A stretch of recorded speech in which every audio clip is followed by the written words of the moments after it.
الحمدللہ رب العالمین والعاقبۃ للمتقین والصلاۃ والسلام علی رسولہ الکریم وعلی آلہ واصحابہ اجمعین اما بعد فاعوذ باللہ من الشیطان الرجیم بسم اللہ الرحمن الرحیم السلام علیکم ورحمۃ اللہ وبرکاتہ۔ جیسا کہ آپ کو معلوم ہے کہ وطن عزیز اور پوری دنیا عالمی وبا کرونا وائرس کی وجہ سے گھروں تک محدود ہے۔ اب تک 198 ممالک اور لگ بھگ 5 لاکھ سے زائد لوگ متاثر ہو چکے ہیں اور 20,000 لوگ موت کا شکار ہو چکے ہیں۔ ان حالات میں ہماری حکومت پاکستان، افواج پاکستان اور دیگر تمام ادارے اس وبا پر قابو پانے کے لیے مسلسل جدوجہد کر رہے ہیں۔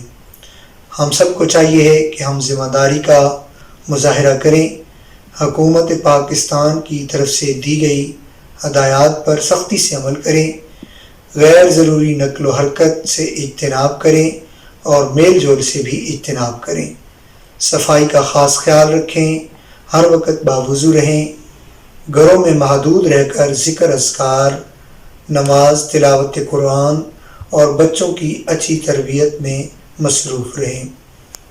اس ساری صورتحال کی وجہ سے کاروبار زندگی معطل ہو چکا ہے اور لوگ بے روزگار ہو چکے ہیں۔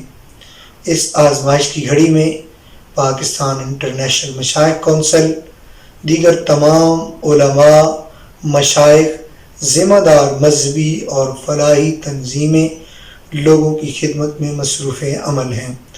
درگاہ تاج الاولیاء کے خلفاء اپنے اپنے علاقوں میں نہایت خلوص اور ایثار کے ساتھ مخلوق خدا کی خدمت کر رہے ہیں۔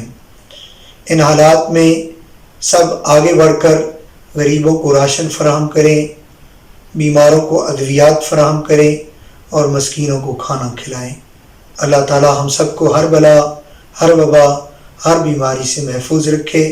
اللہم عافنی فی بدنی، اللہم عافنی فی سمعی، اللہم عافنی فی بصری، لا الہ الا انت، اللہم صلی علی سیدنا و مولانا محمد وعلی آل سیدنا و مولانا محمد وبارک وسلم۔ والسلام۔ دعا گو سجادہ نشین، درگاہ تاج الاولیاء، وادی سون، سکیسر۔